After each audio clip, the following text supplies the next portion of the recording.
Bienvenue dans cette première leçon du module 3 dans laquelle on va s'intéresser à la structure de motifs qu'on appelle dispersée et qui va se caractériser par le fait que les éléments sont répartis de manière aléatoire ou irrégulière sans suivre un alignement préétabli. La première chose à prendre en compte pour la réalisation d'un motif, c'est sa difficulté ou au contraire sa simplicité à réaliser. Le gros avantage du motif dispersé, c'est qu'il n'y a pas de structure préétablie à suivre.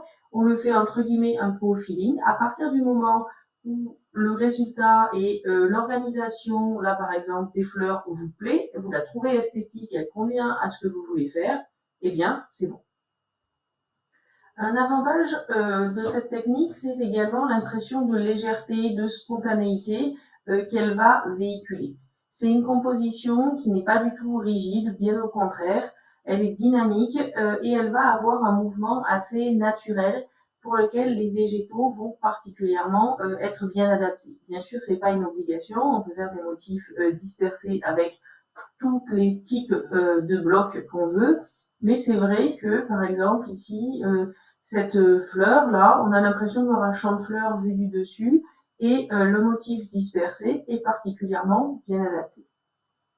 C'est un motif simple à réaliser, et je vais vous montrer comment je m'y prends, comment je choisis la densité de blocs que je vais créer dans la démonstration juste après.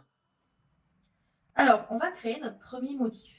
Pour faire simple, pour ce premier motif, j'ai choisi d'utiliser une couleur, donc ici le bleu paradis de Versafine Clair et le bloc qu'on a gravé. Pour rajouter un peu de variété, je vais utiliser la technique de l'impression fantôme, ce qui fait que je vais imprimer une première fois cette fleur et obtenir ce bleu pétant. Et après, sans réancrer, je viendrai l'imprimer parfois une deuxième fois d'affilée où du coup j'ai un bleu beaucoup plus clair. Alors, on va commencer.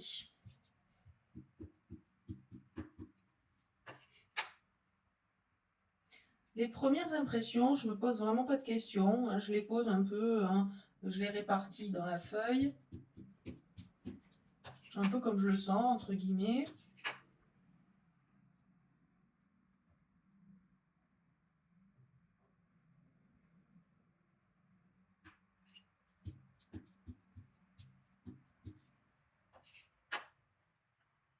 Je peux tout à fait les faire se chevaucher.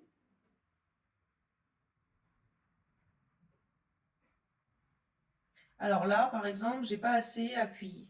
Donc, ce qui fait que la zone au centre, c'est pas imprimé. Ça va pas m'empêcher de continuer. C'est peut-être pas ce que l'on aurait voulu. Moi, ça me dérange pas à titre perso, mais bon, après, ça, c'est vraiment une question de goût. En tout cas, ce qui est sûr, c'est que j'ai commencé le motif. De toute façon, la feuille, on va pas en faire grand-chose d'autre. Je vais finir. Et surtout que souvent, quelque chose qui paraît, on va dire, se voir comme le nez au milieu de la figure ici, ben, en fait, au fur et à mesure de la construction du motif, ça va pas être si visible que ça. Je vais encore en mettre deux, histoire d'avoir quand même un peu couvert la feuille, avant de commencer quand même un peu à réfléchir sur l'agencement. Donc là, la seule chose à laquelle je vais faire attention, c'est de ne pas toujours les imprimer dans le même sens. Je détourne un peu pour pas que ça fasse trop rigide. Alors, là, il va être temps de prendre, entre guillemets, une décision, c'est-à-dire, est-ce que je veux faire un motif très dense, où on va presque plus voir d'espace blanc, où les fleurs vont se chevaucher beaucoup, ou au contraire, quelque chose d'un peu plus aérien, et où il va y avoir encore du blanc, etc. Donc, je pense que je vais plutôt partir pour la deuxième option, parce que c'est ce que je préfère, tout simplement.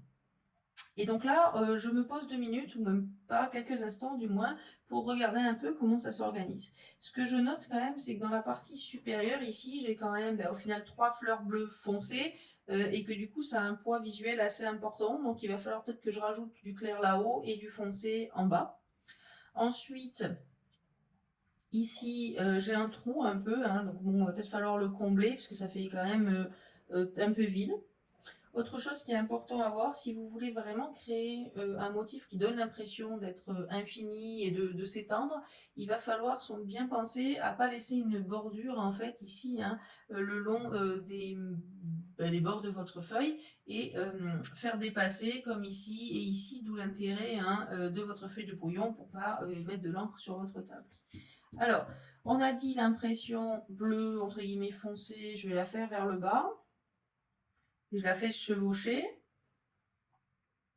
Ensuite, je vais faire une impression plus claire là-haut.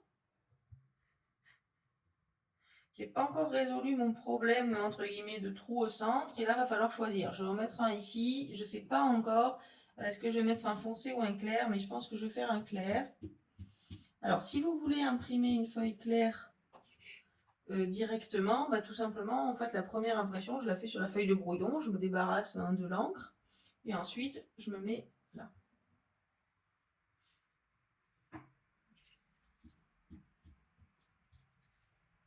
Alors des fois c'est dur de s'arrêter, parfois je pars pour une idée de composition aérienne et puis en fait prise dans le mouvement, je finis avec quelque chose de plutôt dense. C'est pas mal, je vais juste faire un tout petit coin pour donner l'impression que ça continue par là. L'autre côté aussi. Alors, au final, c'est vrai que là j'ai encore la texture, celle-ci elle me choque pas, mais bon si on l'aime pas, il y a toujours la possibilité de venir la masquer en tout cas partiellement avec une fleur plus foncée. Et voilà, donc n'hésitez pas à tester ce premier motif dispersé avec votre bloc également. Pour davantage d'inspiration, voici quelques exemples de réalisations que j'ai créées avec cette technique du motif dispersé, en jouant notamment sur l'espace négatif, donc en haut à gauche avec les cœurs. En fait, j'ai vraiment fait juste une diagonale assez dense, mais j'ai laissé de l'espace libre en haut et en bas.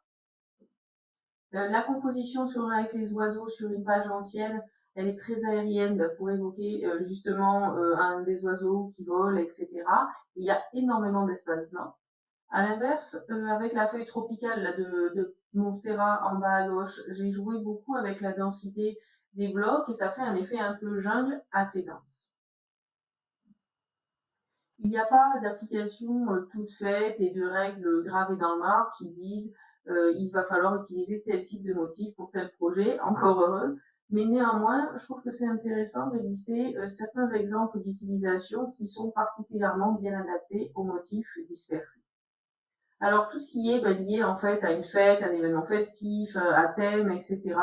Donc typiquement des papiers cadeaux, les étiquettes cadeaux qui peuvent aller, avec des cartes d'anniversaire, des créations qui peuvent être destinées aux enfants notamment, puisqu'ils aiment bien souvent des structures qui sont plutôt libres et pas trop rigides.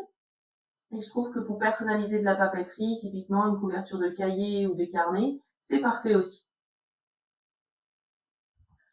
Pour mettre en application cette première leçon, je vous recommande d'utiliser le bloc que vous avez gravé dans le module précédent et de réaliser un ou plusieurs premiers motifs dispersés. N'hésitez pas à suivre vos envies, à utiliser une seule couleur ou plusieurs en fonction de ce que vous préférez.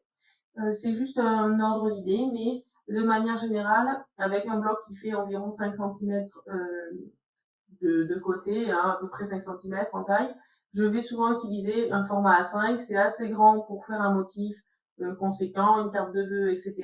Et c'est pas trop long à réaliser non plus. Dans la prochaine leçon, on se concentrera sur le motif structure grille, qui lui est beaucoup plus géométrique. Je vous dis à très vite.